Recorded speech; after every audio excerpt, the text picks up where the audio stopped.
हमारे आदरणीय मोदी जी के आदेश के अनुसार कितनी डिफिकल्टीज हमको दिख रही है फील्ड में। भाजपा क्या करने जा रही है, क्या करेगी, कैसे इलेक्शन लड़ेगी, तो हम वहाँ कमजोर फुटिंग पर है।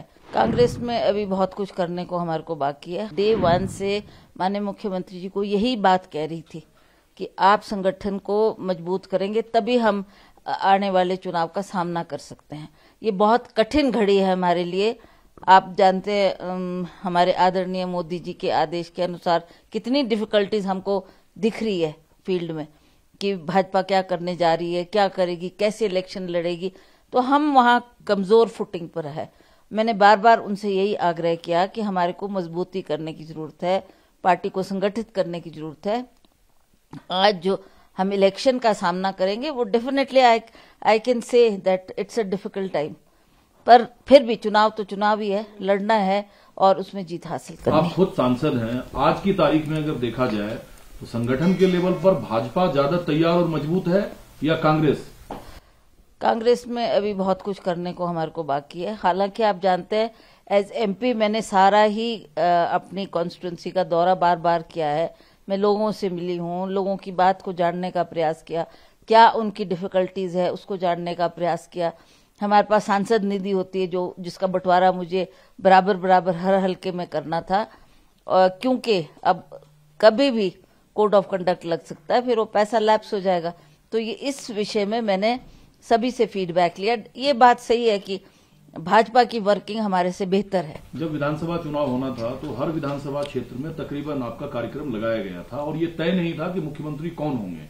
अब जब लोकसभा चुनाव होगा तो उसमें चेहरा कौन होगा चुनाव प्रचार के लिए, आप होंगे या जो मौजूदा मुख्यमंत्री है वो होंगे? देखिए, ये तो हाईकमांड ने डिसाइड करना है। That is not for me to decide कि मैं फील्ड में जाऊंगी। I will go just like a worker, like a sitting MP and party अध्यक्ष के नाते मुझे सभी पार्टी के संगठन के लोगों को मजबूती देना मेरा काम है, जिसके लिए मैं प्रयासरत हूँ। वीरभद्र सिंह जी जो ऊपरी हिमाचल से लेकर निचली हिमाचल तक एक छत्र लोगों में स्वीकार्यता थी उनकी स्टेच्यू रिज मैदान पे लगनी चाहिए।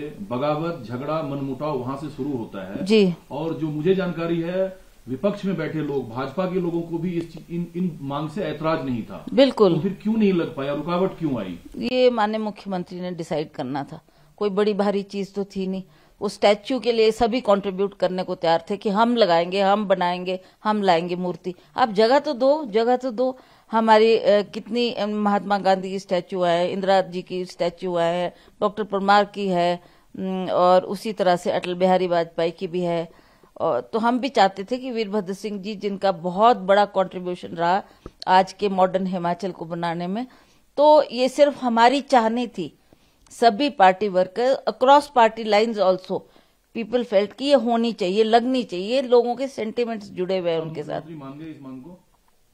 अभी तो कोई चर्चा नहीं हुई है, पर कल विक्रमादित्य ने अवश्य इस बात को अपनी प्रेस कॉन्फ्रेंस में कहा कि लोगों की चाह होते हुए और बार बार उनसे मांग करते हुए भी ये बात क्यों सिरे नहीं चढ़ पाई। जो 6 विधायक निष्कासित हुए, पार्टी के साथ साथ आपके परिवार में भी उन विधायकों का एक आस्था, एक विश्वास है, उनके लिए अब क्या करेंगे आप लोग? देखिए, अब ये तो हाईकमांड डिसाइड करेगा, बिकॉज अब तो उनको निष्कासित कर दिया है।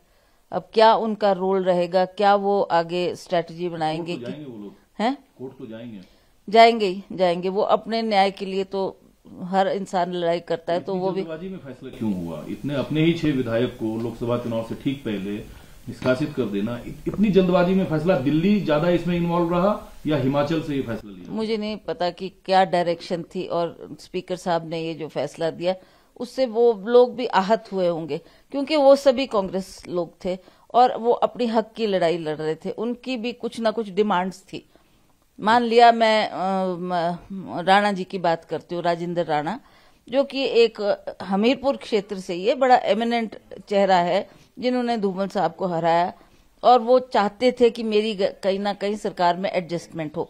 1 साल से ऊपर उन्होंने इंतजार किया, ये नौबत ही ना आती अगर उनको कहीं एडजस्ट कर देते। स्पीकर के फैसले पे अगर कोर्ट से स्टे ले लिया वही 6 विधायक, आपकी सरकार फिर संकट में आ जाएगी, क्योंकि बहुमत का आंकड़ा नीचे जाएगा। भाजपा जो है फिर इस कोशिश में होगी कि हिमाचल की सरकार को फ्लोर पे लाया जाए और अविश्वास प्रस्ताव की मांग की जाए। देखते हैं क्या सिचुएशन बनती है और क्या फैसला पार्टी हाईकमांड देती है और क्या हमको करना है उसमें। Let's see, that is yet to be seen. वो 6 विधायक आप लोगों के संपर्क में है, आप लोग मिलना चाहेंगे? विक्रम भाई मिलेंगे?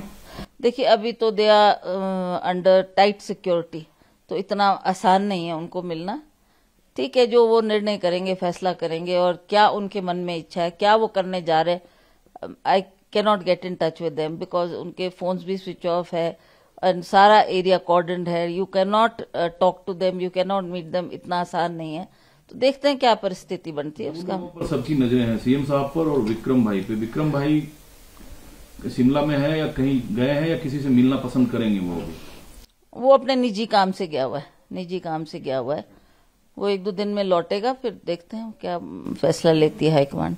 एक से छोटा सा, आपकी कोई बातचीत फिर सीएम साहब से हुई है जो फाइनल टास्क पूरा हुआ उसके बाद?